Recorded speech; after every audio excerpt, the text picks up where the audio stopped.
the idea of identity and reputation, again, in my opinion, is through consistency, right? What are people seeing of you in various situations? Because as we all know, we're dynamic people that aren't linear, just workers. We have families, there's community, there's church, there's our industry and the civic organizations, right? So the idea is, and where I see most of the challenge when I'm talking with leaders about this, helping to build the reputation or build the brand, it's they're focused in one area. Welcome to Life After Business, the podcast where your host, Ryan Tansom, brings you all the information you need to exit your company and explore what life can be like on the other side. Hey everybody, and welcome back to the Life After Business podcast. This is episode 123. Today's episode was a fun one for me because it's really relevant to me and what I'm doing with this podcast, but I also think it's extremely relevant today with anybody that's in a leadership position that is dealing with leading people, having exposure in technology, and then running a business especially, because today's episode is about your reputation. And Mike Mooney's on the show today because he wrote a book called Reputation Shift, The Lessons from Pit Road to the Boardroom. And I really enjoyed talking to Mike because he has decades of experience in the world of reputation because of what he was doing with people's brands in NASCAR and how he was managing PR. And what we were talking about today is how your reputation as a leader and as an entrepreneur directly impacts how the whole world sees you, the value of your business, the culture of your employees, and what potential buyers are going to see when they're looking at the artwork of a company that you've created, because your reputation trickles into every part of your business, from the customers you work with, from the employees you hire, from how you handle problems, and what you've done and said that is now pretty much permanently out into the ether of the internet and the World Wide Web. So we talk about all the different ways that you can really get awareness of what you're doing, what you're saying, how you're actually handling decisions in the present moment, because each one of those micro decisions compound on top of each other to build your reputation. And I think what we've seen a lot over the last couple of years is people that never realize that those micro decisions build their reputation. And then when the technology layers on top of it, everything becomes transparent. So being very conscious and aware of the things that you're doing as you're building your business and as you're leading people, interacting with your clients, your vendors, your suppliers, building this reputation, because your company's value is going to be directly impacted on what you've built. And then as a buyer comes in and looks at this thing that you've created, not only are they going to look at the financials, they're going to say, do we trust this person? Do we want to actually engage with this company? And what are the people like that this person hired? All of those things are so wrapped up into you, the consistency of who you are, and how people view you and trust you. So I really think today's episode is an important one, as it's relevant to everybody, no matter who you are. And I think it's something that we all need to be very conscious of, because today is a little bit different with the transparency that we have. And I think it's far better to start making little decisions in better context today than it is to sit at that table with a buyer that doesn't trust you because of things that you've done in the past that you could have changed. So I really hope you enjoy this episode with Mike. And without further ado, here's Mike Mooney. This episode of Life After Business is sponsored by GEXP Collaborative. Their proven process gives you clarity on all of your exit options and how those options impact your financial success, timing, and future happiness. Sell your company on your time frame to the buyer of your choice at the price you want. Mike, how you doing? I'm doing great, Ryan, man. Thank you for having me on. Yeah, you bet. You got a very interesting topic that you have put your stake in and are riding, and I can't wait to dive into, because I think it's a topic of reputation that I think is more important now than ever, and all the stuff that we see in the news, but all the stuff outside of that it's really just like you had said prior to this call, is that it's something every person deals with, whether you're an entrepreneur or even an individual. And so for the listeners, let's go back and just say, okay, let maybe give them a couple of the milestones of, how did you get into, where did your career start off on, and how did you kind of come to the point where you wrote the book? Yeah. So, and again, thanks for having me on this. I'm excited about this and excited to share the message for sure. So really, this is something for me, started 25 years ago. was been in the motorsports industry for 25 years, primarily working in communications, brand building, working with a lot of great brands, Mercedes-Benz, Walmart, Tylenol, um, uh, Lowe's Home Improvement, to name a few of them. And got to see the sport from a couple different perspectives, from the agency side of the world to the actual sponsor, the brand corporate side, as well as the sports property, working for race teams. And throughout that time, a lot of my work was around how do you not only build and bridge um, the connection between the brand and the consumer. It just happened to be using motorsports as that vehicle, pun intended, to really help drive sales and drive connection. But the underpinning of all that, Ryan, was this whole idea of protecting, shaping, and managing reputation. And not just for the organization, but for the executives, for the drivers and athletes that I would work with. So, over that time, a lot of the work was always, or seemed to always be, on the back end. After the proverbial crap hit the fan, it was always that, what now? What do we do? And, this idea of being more proactive, being more intentional, being more deliberate with the way that we were not only protecting and building, but also valuing our reputation, was something that really started to bubble up. And it led me to writing a book about that, and it started off, the funny thing is, it started off as being more for the corporate brand side of it. But as I was writing it and as technology was evolving so rapidly, it's like, holy cow, no, this is for people. This isn't just for the brand or the organization, because the reality is that a brand's reputation is built upon the shoulders of the people who walk in every day. Mm-hmm. So it kind of evolved and shifted as I was writing it, based on what I was seeing, in the media, and how technology was just rapidly changing the way that we had to look at reputation, and more importantly, the opportunity it could bring, but also the impact that it could have for us. So you mentioned earlier, it was funny what you see in the headlines and why it's important. I like to use the phrase when people say, well, who is this message for? Basically, if you have skin and a heartbeat, you need to hear it.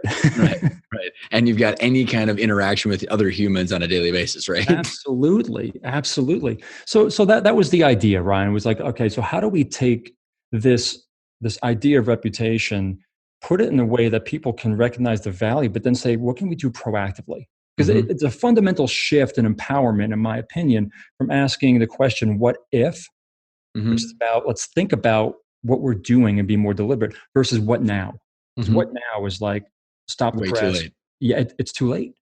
Well, and this is what's interesting too, and we'll be able to unpack a lot of this stuff for the listeners, and like some actual stuff on what they could be doing, and what is, so when you think, you were given some stats too, because like the reputation and the value that is, and the have you noticed, and as we kind of set some of the stage, have you noticed, Mike, that all this crap that has come to light of all these people, and one of the theories, and I don't know if you've got it in any of your research, is that a lot of these people, they grew up and they went through a lot of their adulthood literally without any exposure, so they got to essentially do whatever they wanted, and then they called out on it. Versus and then you got the even the Gen Z, where like they grow up in a world where they know everything's out there, and I kind of fall in between there. Is there a correlation between how people have managed themselves? Man, there's a lot in it. There's a lot in that. So let me take a step back on that and kind of break that down, because you got some really great points in there. The first thing is, a lot of the people now who are the business owners, who may be in positions looking to sell and move on, or they're in senior leadership positions in companies. You're right. They did grow up at a time when you didn't have social media. People weren't walking around as citizen journalists with their cameras rolling. I can tell you, I'm thankful for that as well. Or an iPhone, right? Exactly right. I mean, we're always on, right? They didn't grow up at that, but here's the reality, and we're seeing this with the Me Too movement and a lot of these other issues popping up. Is it doesn't matter anymore, right? Just because it happened in the past, it's still going to be brought up. So there is this sort of reality that we're living in right now from a reputation standpoint and the impact that we're seeing, that people do need to be mindful of what they have done in the past. And then, the hope is that people look at the body of work. Okay. Mhm. I mean, a lot of these conversations now from things that happened 20, 30 years ago were snapshots in time. Look, I'd like to say that the person I was when I was 18 or 19 is much different than who I am today at 47, hands down. Right. Mhm. So the idea is to look back at the body of work that the person has done throughout the time that's building their Mhm. reputation. So that's one part. The other about the Gen Zs, man, you're right on. They've grown up with the exposure. They've grown up with this idea of always being on, but they don't always understand the impact.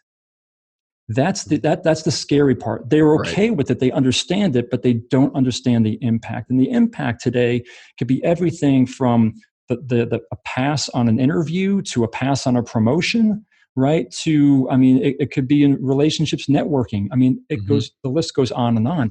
So it's then getting the people to realize, and the Gen Zs, to realize the actual value of the reputation itself. Mhm. That's a super good point. And, Yeah.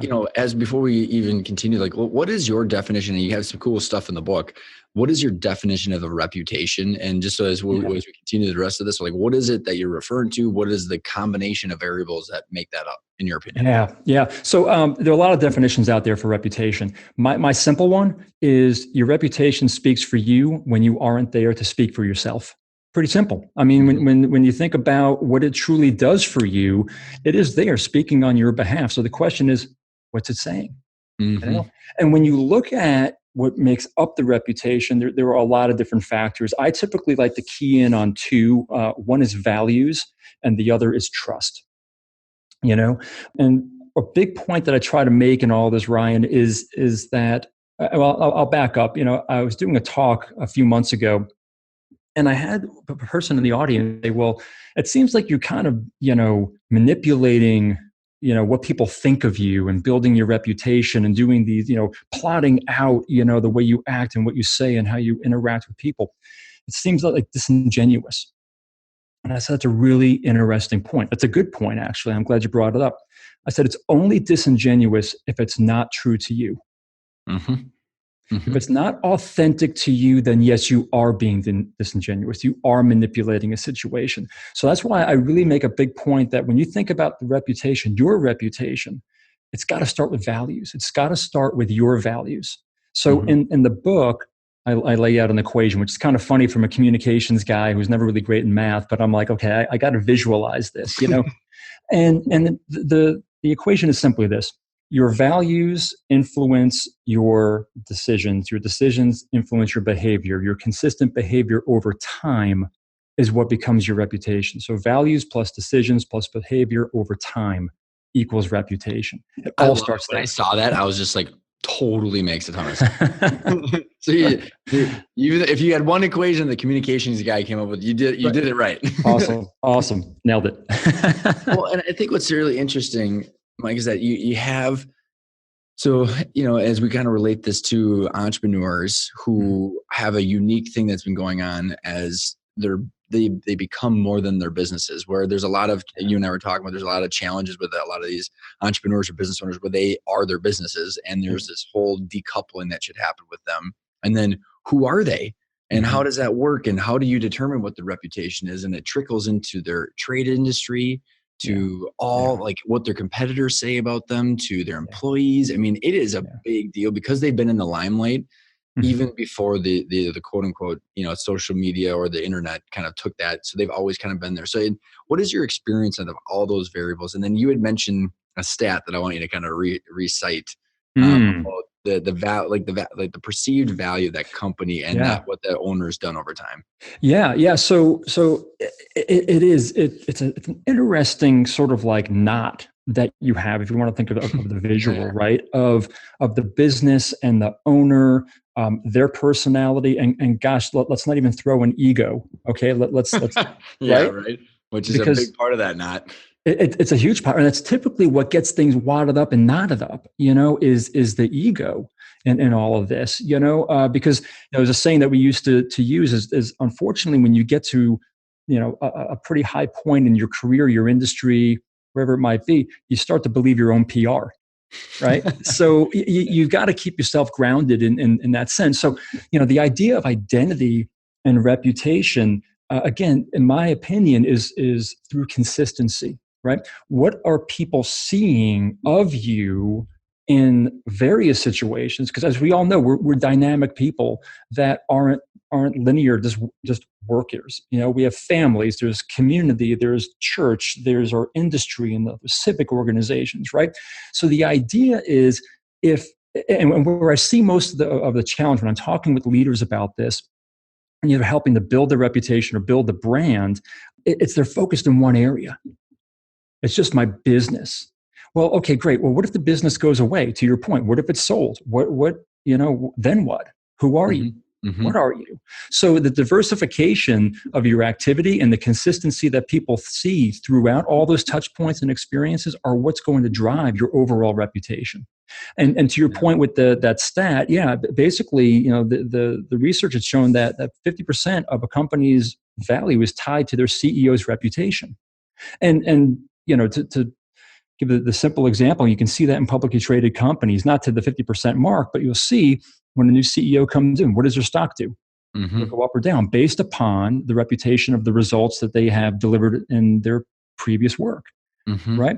So reputation, sometimes people think it's a soft skill. They think it's a nice to have. I mean, I would argue that across the board, it ties to the key measurements in business. So here are a couple others that I'll throw at you, Ryan, in terms of the importance and where reputation ties in. New business, right? We all love new business. Lifeblood of the company, right? Mm-hmm. Got to keep it coming in. 65% of all new business comes through referrals. That's 100% based upon your reputation. Your referral rates. So you got to ask yourself, are we getting the referrals? Are we getting the business in? That could be an indicator of how you are and how the reputation is for your organization. You take it to your employees. Crazy stat right now, 84% of employees would leave their current employer to go work for a company that has a better reputation.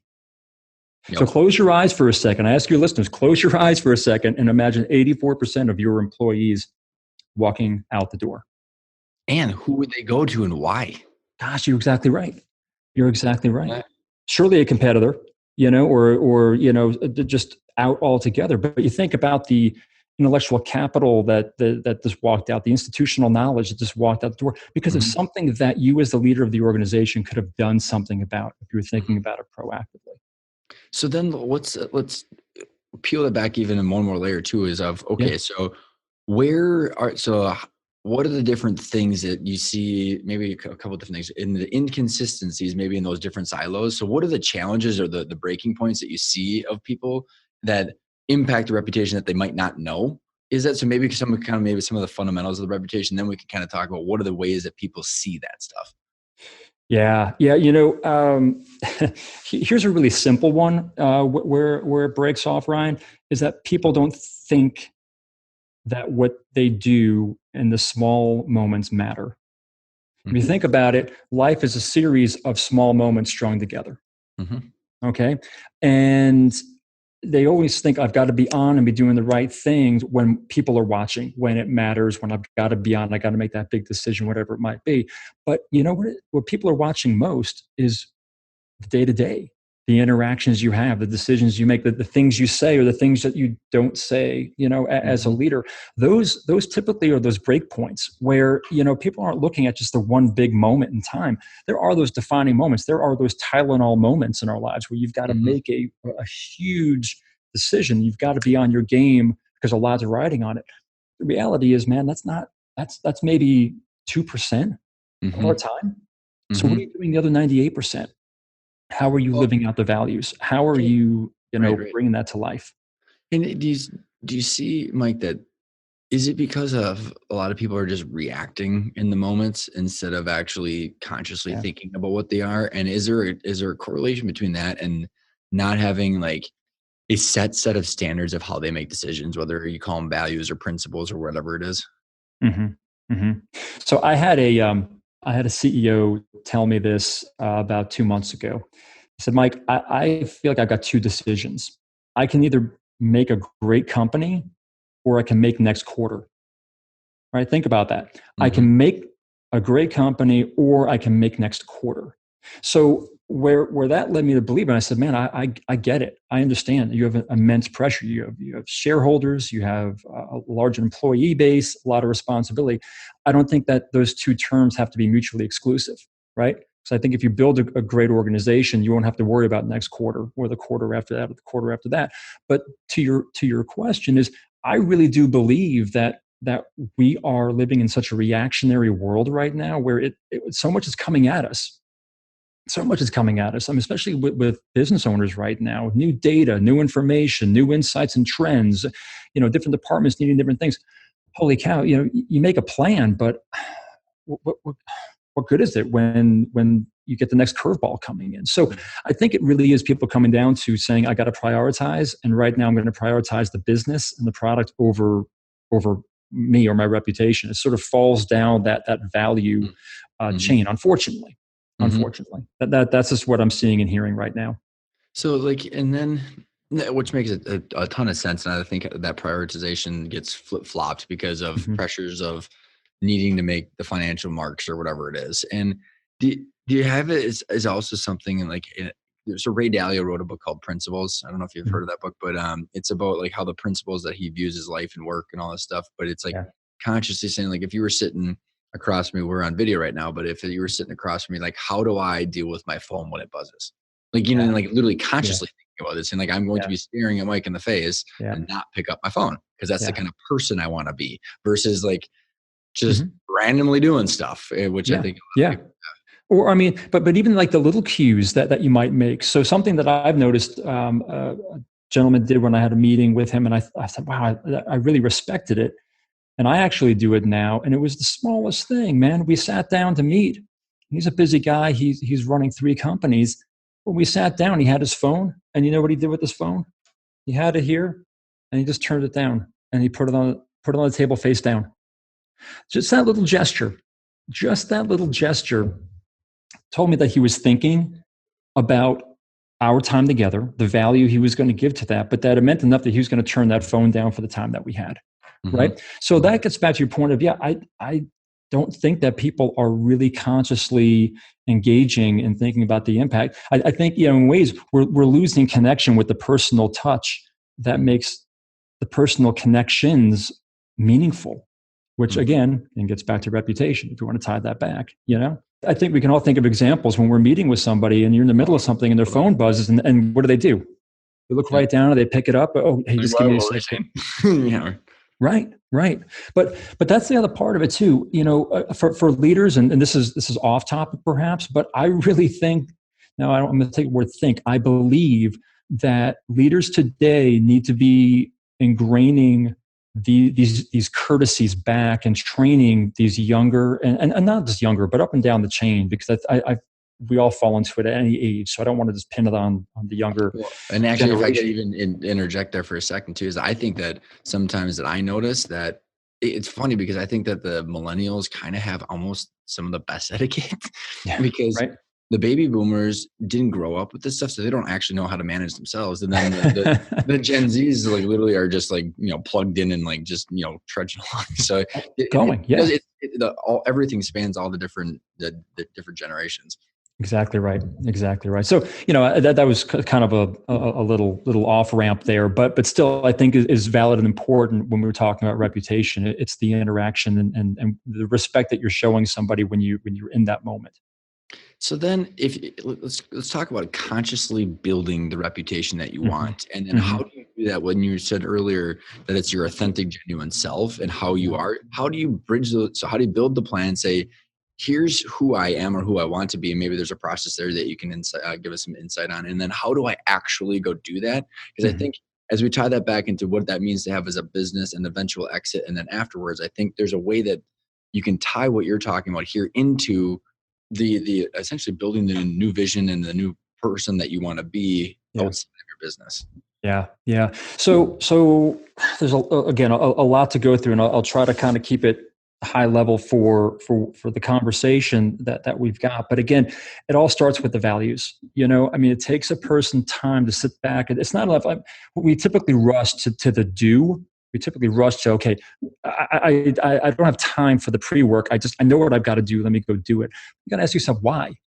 Why am I doing that? Why am I doing it that way? Is it the way that I should be doing it that really aligns with who I am?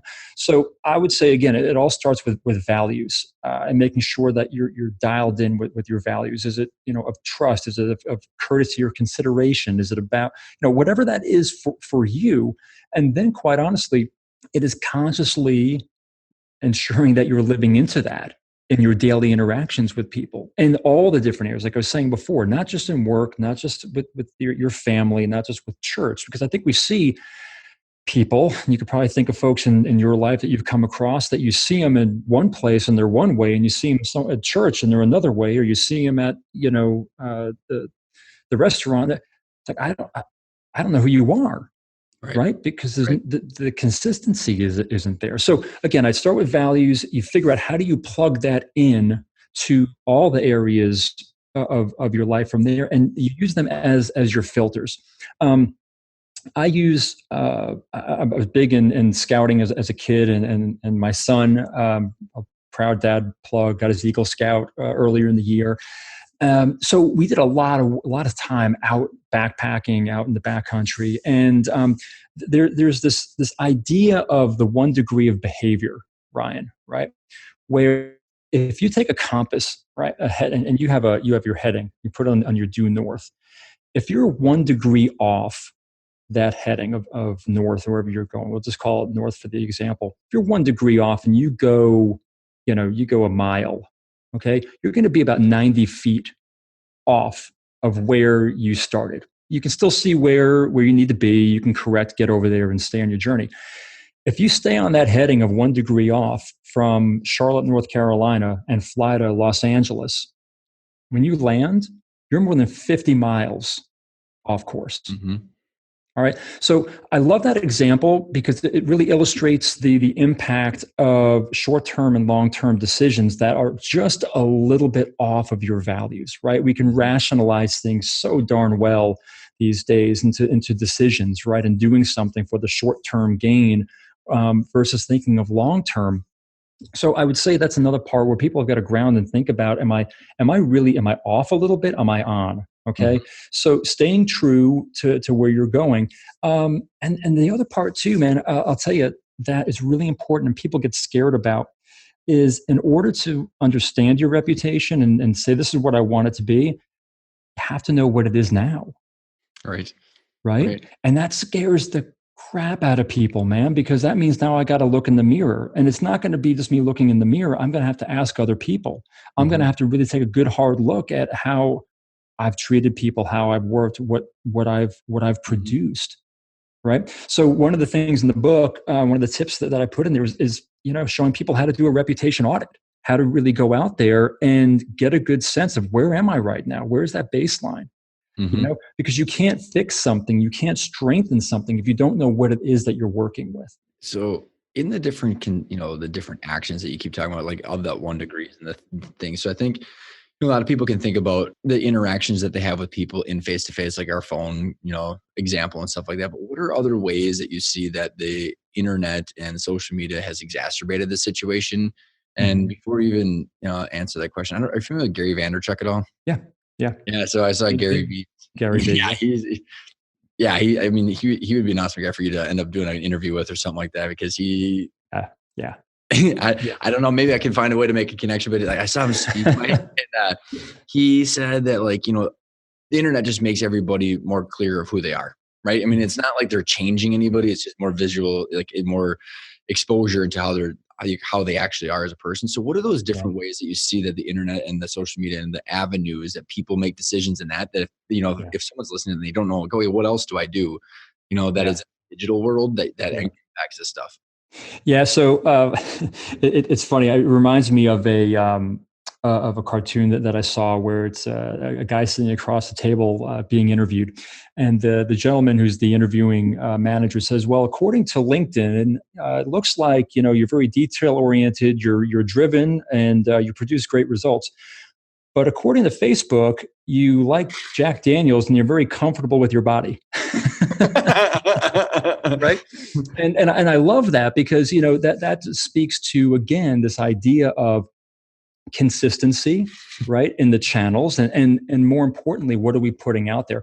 And you're right. What Gary is saying about what the technology allows us to do of being out there is true, but the challenge is that it only creates a mosaic. We rarely get, unless we have a personal relationship where I see you and I interact with you in many different situations.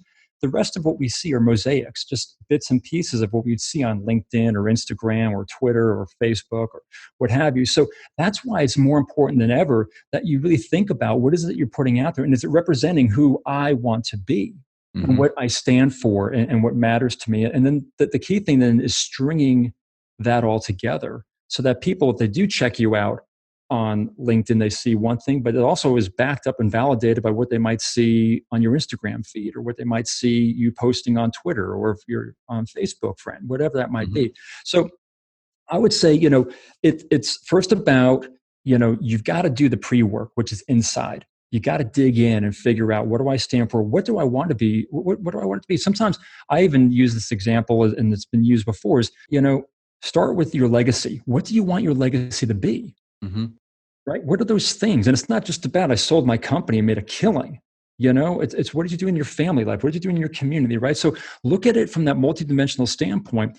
Write out that legacy statement of what it is 20 years from now, and then work backward to say, how am I living into that?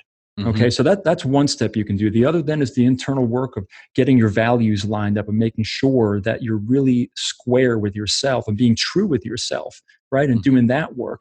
And then it's deployment. Okay, how am I going to deploy this? What are the stories that I can tell? What are the way that line back to my values? What's the way I can create and deliver value to people with the skills that I have, right? And then I've acquired over these years that are going to help drive people forward, right? And then where do I put that?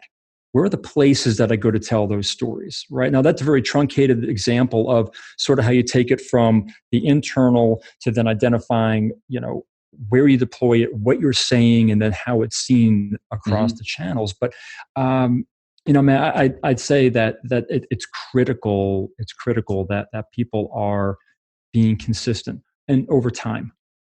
That's the whole thing. It's not the quick fix. Are you familiar with that? Right. And so Rob, what he did, which I find very interesting, what you just described about taking your values, the deploying of that, and then putting the story out there, is a lot of these entrepreneurs, they have a struggle, Mike, finding, like, I bet you half of the people are like, I'm so sick of talking about my business. You know what I mean? You know what I mean? Like, it's really that simple. We're like, it becomes a salary and distributions, and they've been in the industry for 20 years, and it's a financial asset for them. But what ends up happening? So then they're like, okay, so great, Mike, I believe everything you're saying, but I don't want to talk about manage IT or print anymore.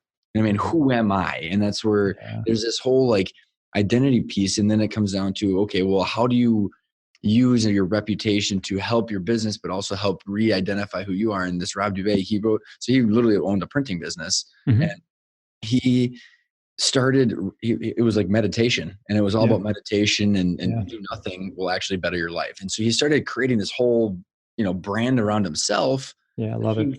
That he felt consistent and authentic in, even though he still owned his company. So I guess my point of that story is that I think they can do what you're saying. Because if I were a listener and I heard that, I'd be like, I just don't want to talk about any of that stuff anymore. And I don't know how to build a brand of me that and without impacting my business. Does that make sense?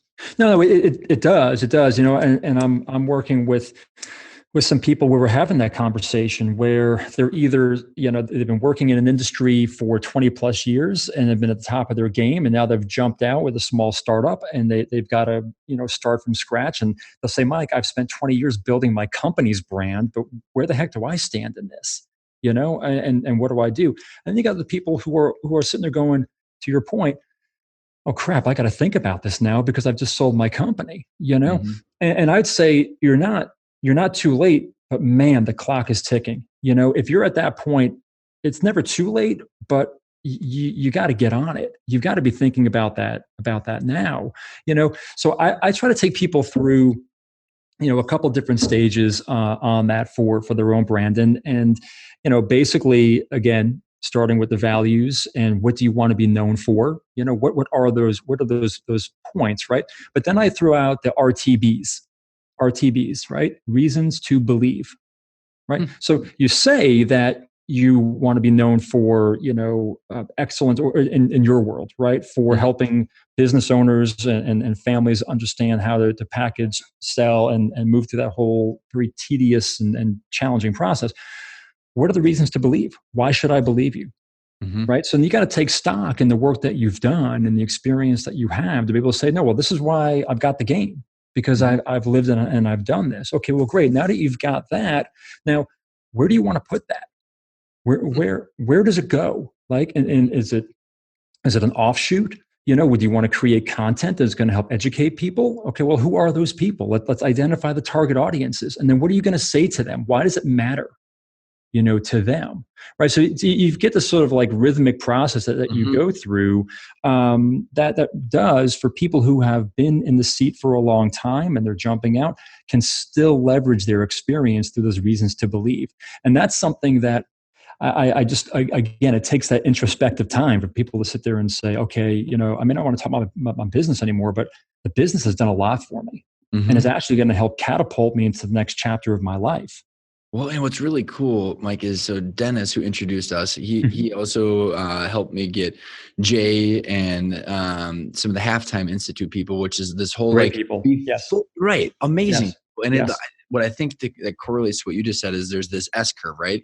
And what a lot of these, you know, for the listeners who are thinking about, okay, where do I fit right now? Where's my business and all that? Like, to do this while you have your cash flow machine and the connections and your vendors and your customers and your employees is so much easier than sitting in your office by yourself with a bunch of money in the bank with no connections.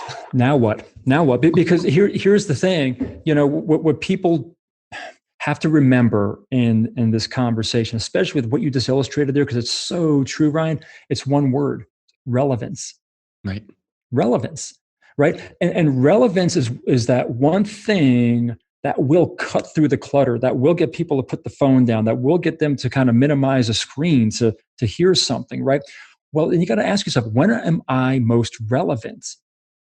Right. And it's when you're in the seat, like you said, it's when you're doing the work. It's when you can pour more value into other people, when you can take that experience and help drive something, when you can do something in the industry that's going to make a radical change for your industry, not just your organization. Right. People think larger than yourself. When you're a leader, I mean, that's one of my opinion, but that's just one of the core principles of leadership, is to think beyond yourself and your organization. What are you doing for your industry to move it forward? Right. So you got to be thinking about that now when you're game planning all these things. So when I was talking about earlier in the conversation about being more deliberate in the things you're doing, it's not manipulation. It's not, it's design. It's design. Right. Well, and it's interesting. And I don't want to, for the listeners, I don't want to be too self-serving here, or not even self-serving, but like, honestly, Mike, it's your show, man. Do it. Right. That's why I did the podcast. I mean, people that's right. So literally the last guy I just interviewed, actually, I did 2 back-to-back. So for the listeners, I actually do a little bit of preparatory work, but he's like, how do you monetize your podcast? I'm like, I don't. And he's like, what? And a lot of people are so confused. And I'm like, I've engineered a reason, like I'm talking to you right now. This is awesome. And so there's a reason that I get to spread my word that I believe in. Right. And that's it. Absolutely. I mean, and it feels good, but it's like, it's an engineered deliverable, right? And I specifically don't do blogs because I can't spell, so I like to talk, and then videos a little bit. So do the video log, man. Take it and do it that way. I know, but Come then on. there's lighting, and then I don't want to look like the Blair Witch Project. And but you know what, man? No, it's so true. But what you just said is what like 97% of people struggle with right now, right? Is that they're looking for perfection. They're looking for it to be so. Put the ball in play, brother. You know, I mean, that you'll be amazed. All right, yeah. You know that. I mean, Yep. I know you know that. You just got to put the ball in play. And Yep. it's amazing. It's amazing what will happen. And I'll say You should go back and listen to my first podcast. I haven't done it for a long time because it's so terrible, Mike. It took me like 3 weeks to launch that 15-minute segment, and I have a stomach ache about it still. I love it, man. I love it. Well, listen, there was something I read years ago that said it was a designer for a tech firm, and he said, "Look, if you don't look back at your first product with embarrassment, then you waited too long." Check that box. Right? You waited too long. Get it out there, and then you'll make the necessary improvements. But I'll tell you from my personal experience, man. So look, I was 25 years in the motorsports industry, was in senior leadership positions, managing tens of millions of dollars in partnership and sponsorship money for various partners, and I was this seed for what I'm doing right now was planted 12 years ago, Ryan. 12 years ago that this idea came about, and I was just, okay, what am I going to do with this? What am I going to do with this? And I would just keep working at it. And my wife would give me a hard time. She'd be like, what are you working on this presentation? You don't present it to anybody. You're doing all this material. I'm like, I don't know. I just have to do it. I just have to do it. And then it turned into the book, and the book starts going. And it was like 2.5 years ago that I started, really focusing on my Instagram feed and focusing on LinkedIn and the messaging that I'm putting out, and, being deliberate in how I wanted people to see my brand, because I knew that when eventually, I didn't know when it was going to be quite honest with you, man. I didn't know. I just knew I had to stay faithful in the process. And when the right time it would show itself, I would know. And it just happened to be, in February of this past year. But the thing is, when I did transition and roll out, I had a body of work going back for 2 years, that people could look back to. I had a website up and going, and I had blog posts, and I had all these things going on that people could look and say, oh, okay. Inventory, right? That was consistent. Well, and it's the credibility to say, okay, you didn't just cash in and now you're trying to reinvent yourself. No, there's, I look at it more, I'm evolving myself. It's not a reinvention. It's an evolution because of 25 years of crisis management and reputation. To me, I had no choice. I mean, I literally, Ryan, would go to bed with reputation in my mind. I wake up in the morning with reputation on my mind. I just could not get away from it. Well, and do you find that, let's take that thread for a second, because I'm thinking about the listeners who are sitting there going, okay, and it kind of goes down to our halftime folks again, is what's your purpose? And I think a lot of people, the purpose might not be the business. The business might just be a financial asset for you, or it might be your purpose, but what in there is it? Is it your employees? Is it leadership? Is it creativity? And then there's a way to take that. Because again, I think, you coming from the marketing, I don't want the listeners to be scared of this brand or this, this, like, no, it's just coming, I believe. And I'd love to hear your input on this, is that if you find your purpose, then you kind of don't give a shit what people think when you're out there. I'm so authentic to myself that if I'm an idiot on my first podcast, or if I do my first video, it's kind of just like whatever, because I enjoyed the process of putting it out there more than I cared about what people were going to specifically say, but even though, and I don't know if that contradicts your process either. So I'm curious. No, man, no, it doesn't. But what it points out, quite honestly, is that that's the exception, not the norm. I do think more people are waking up right now. That they're not sleepwalking anymore. I can do this job, but I know there's more out there for me. I just got to figure out what the heck that is, right? But people still, the majority of folks, still walk around with that armor, that protective armor around them, because they don't want to be vulnerable. There's fear in that. So asking them to do that is going to ask them to go to a very uncomfortable place. Like I was talking about with the reputation audit. It's like, what do people really think about me, right? That gets to a very naked place with all of us, But I'd ask people to start with the question. It's really simple, it's, what's your reputation worth? Right. So I'll ask you that question, man, put a dollar value. Ryan, can you put a dollar value on your reputation? And I'm going to go back to the Warren Buffett quote that he wrote, that he's always, You can sell it for, I don't know, I'm going to screw it up. And I know Yeah. you've probably got it in the book, but it's like you can sell it for $1 million and you can't buy it back for $1 trillion or whatever. Yeah. How Yeah. like, what is it? Yeah. And that one particular, is, I know it's just escaping me right now, and I apologize. No, but it's along those lines, right? So no matter Yeah. how much you sell it for, you can't buy it back for like quintuple, whatever it is. And you can't. to go back and answer your question, I think that is, and I'm curious, and this is just totally free flowing here. Is like to answer that question, I don't even know at this point. But I read this book. Seth Godin just came out with a new book that's amazing. It's called "This Is Marketing," and he has a very similar message to you of like, it's called permission marketing, where he said that if you disappeared, people would miss you because of what you've been saying and how consistent and how much value you bring, which I think, and that's, again, that would be when you would determine how much it's worth, I guess. And I don't really want to do that yet. Well, look, I'll let you up the hook on that. Cause I mean, I love I love that question, because it was really kind of what helped, was the book was born out of, quite honestly. It's like, put a dollar value on that, right? Because we always wait till afterwards. So I usually get 3 answers to that. All right. So the first one, I'll get some folks who will say, oh, well, it's 10x. It's worth 10x what I'm making today. All right. So they're just trying to quantify based on their current salary, and they're going to use a multiplier. Fine. There's usually my bankers and, the financial folks who are just like, no, I'm going to give you an answer, and I say, well, that's fine, but I still think you're undervaluing it, even at 10x. You're way undervaluing it.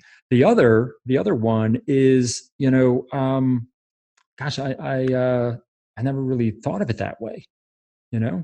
I think it's priceless. I was like, well, yeah, it is priceless. But the problem is with that one answer is, I haven't really thought of it that way, is that we typically don't think about its value until after we paid a price. So what price are you willing to pay for that?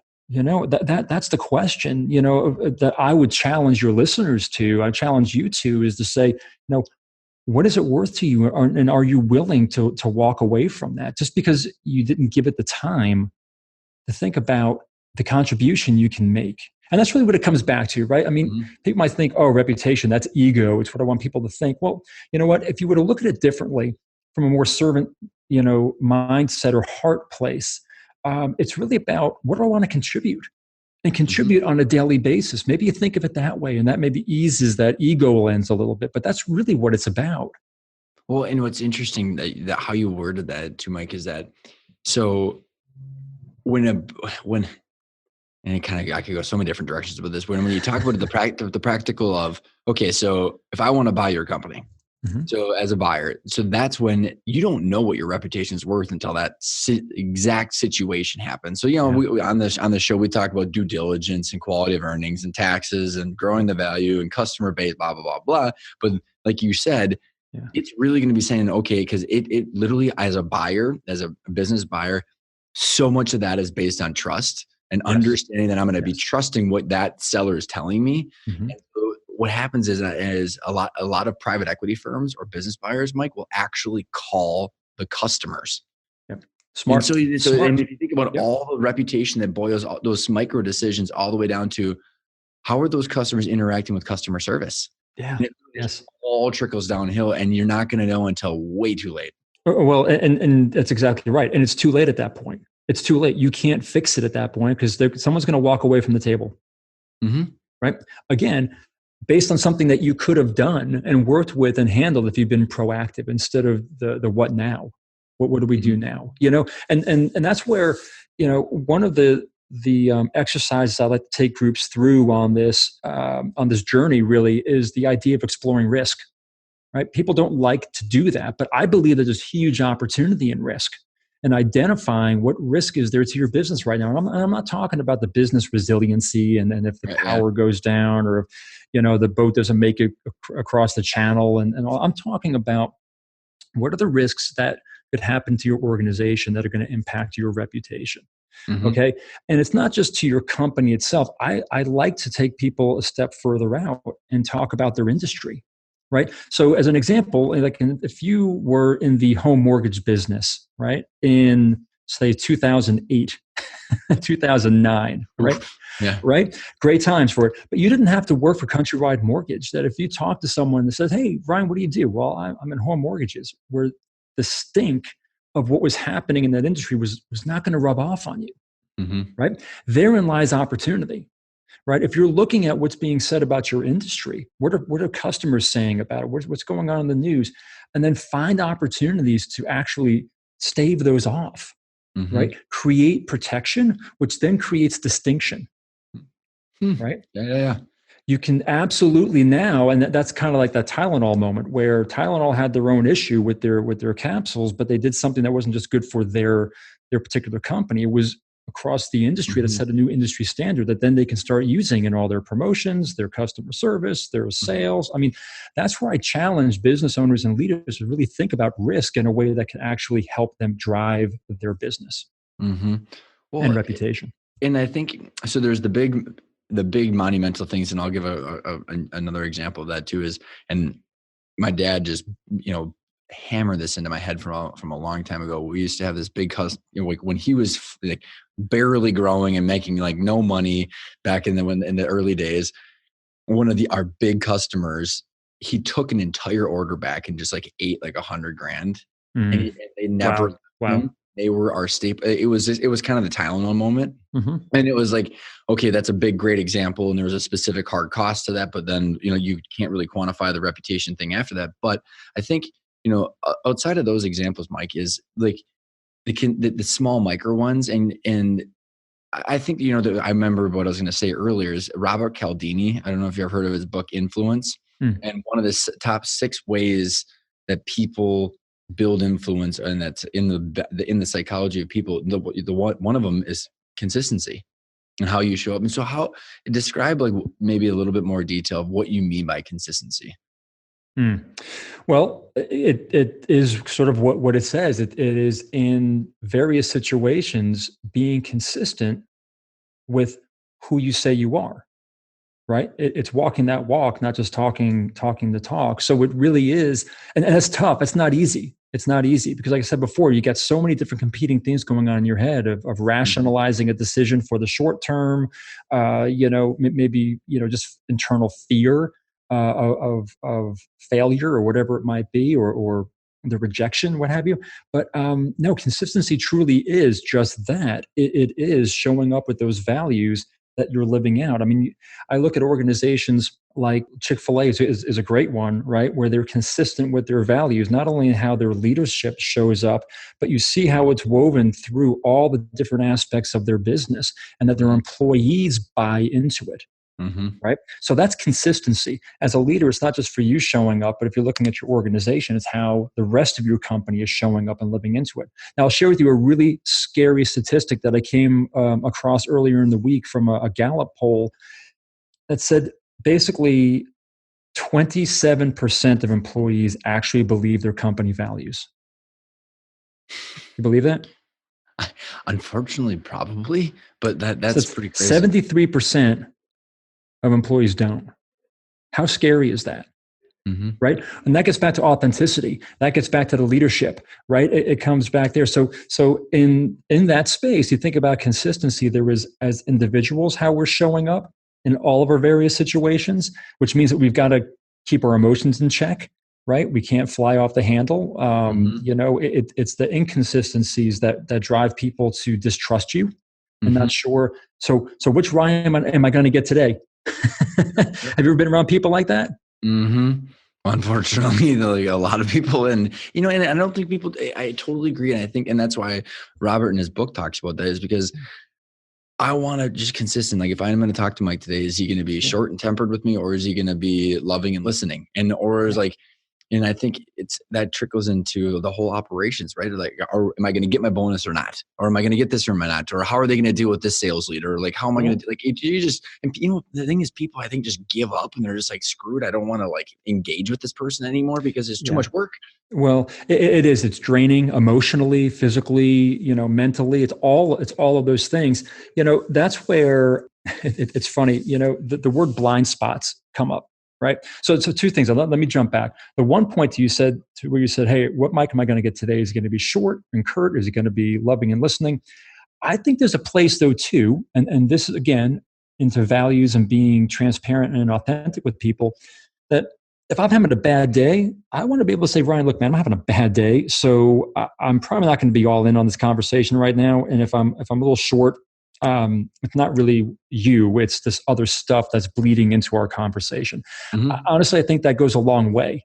But I also think that and vulnerability, and there's an amazing strength in vulnerability that I don't think many leaders own or embrace, quite honestly, because I've always got to be on with my stoic approach to make sure the troops are following me. I understand that, but I also believe, and I've seen and experienced where just that little bit of a nod to say, look, I'm dealing with some things right now, so can we either push this call off and talk later, or we'll do it, now. But the other part in this idea of blind spots, and this is one of the strategies that I lay out in the book, is that we all have them, right? And when people ask me about racing and motorsports, they say, "Oh man, the driver's got the most important job, or it's the pit crew, they got the most important job, or the crew chief." Actually, the most important job is a person named the spotter. Okay. Now, the spotter is the person that stands high atop the racetrack and they've got binoculars, and they're able to talk to the driver and the crew chief the entire time during the race. And that's that spotter's job to see what's going on in those drivers' blind spots when they're driving 200 miles an hour, inches away from each other. So they see what's happening. They can't see it because they're so focused on what's happening outside of the race car. But the spotter will tell them, hey, man, you got a car on the inside. You got a car on the outside. Don't go up. Don't go down. Or, hey, there's a wreck unfolding in front of you. Get down low, fast, right? So, I'll use that analogy and take it out and ask leaders. So who are your spotters? Who are those people in your lives that are going to tell you what you need to hear, not just what you want to hear, that are going to help you? And they will help save your reputation, quite honestly, and help you see things that you're just not seeing because you're so focused on the next quarter, right? Or that merger or that deal. So that's something else I'd offer up to folks, and that's going to help them with consistency. That is amazing advice, because I think, now that if I look at my situation, I've got those people, but you don't really articulate it that way until you consciously think about it. And you're like, oh yeah, totally. Like if am I showing up differently or this or that or the other thing, they'll notify you, and whether they're work or personal. And and then you're going back to your point, and then I think we probably got to kind of get rolling here. But the coolest principle is that Ray Dalio's book, when he said radical truthfulness and radical transparency, meaningful relationships and meaningful work. What happens is it's like the bare bones truth, where you say, because whether you're upset or not upset, but if you're telling me why, that's what I expect. So I expect Mike to be honest and truthful all the time. Your emotions might change, but it's just and I think there's a high degree of respect to that and consistency that's what people want. Yes. That's that connection. It goes back to the connection that you're going to treat me like a human, and that, I understand I have things going on in my life. So let's have that moment. Right. I'm not going to think any less of you, quite honestly. You don't have to give me the details. I don't need to know about all of it. You could just okay, man, I get it. So I'm going to give you some margin right now to help work through it. Or I might even say, hey, let me take some more off your plate to help you out, because people generally do want to help each other, So, because we've talked about a bunch and it's all amazing stuff. And for the people that haven't listened to the book, we'll have the book in the link in the show notes. But is there anything that is like the big takeaway or action items that we might have mentioned that you want to highlight, or something that we haven't talked about that you want to leave the listeners with? Man, that is a really tough question. Because there's a lot to that. I would just say this: the takeaway for me, quite honestly, is that if you're not managing your reputation, it's being managed elsewhere. And it's out of your hands. So would you rather be involved in that or not? And have the strength and the courage to ask the questions, to ask people, what are you seeing? Am I consistent? Am I inconsistent? Where am I not showing up the way that I think I should?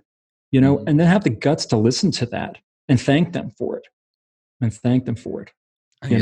Amazing advice. Yeah, it's super actionable. What is the best way for the listeners to get in touch with you, to find the book, to find more of your information, to find your reputation?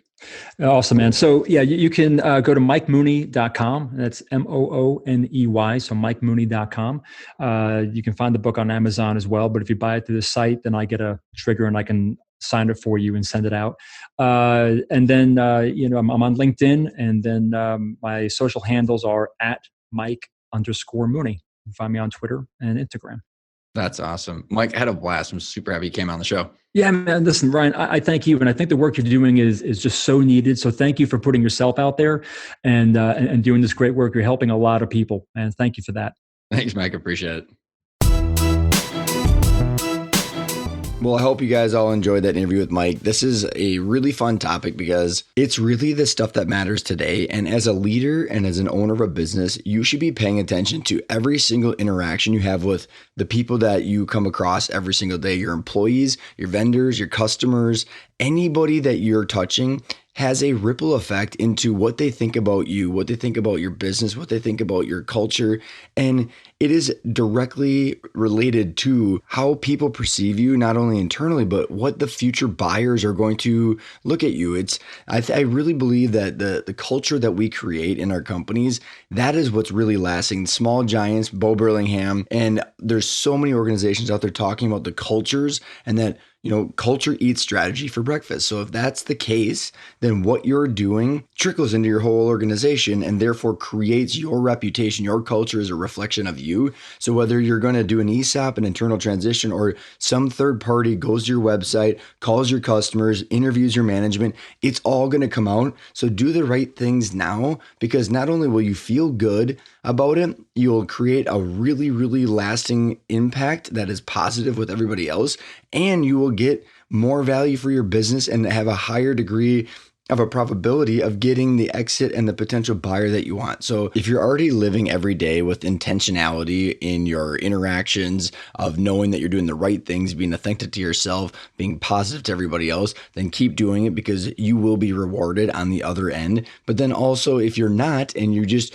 are really just fighting fires all day long, knowing that fight those fires with more specific, intentional, positive, and motives that are true to who you want to be, and start creating the person that you want to be, because it's going to tie into your business. It's going to ripple through every interaction and every relationship you have in your business, and you will get rewarded for it when you eventually exit, because it's just the right way to live. And it's a lot of work, but I really hope that if there's one takeaway we had from this episode is that you just think about it, because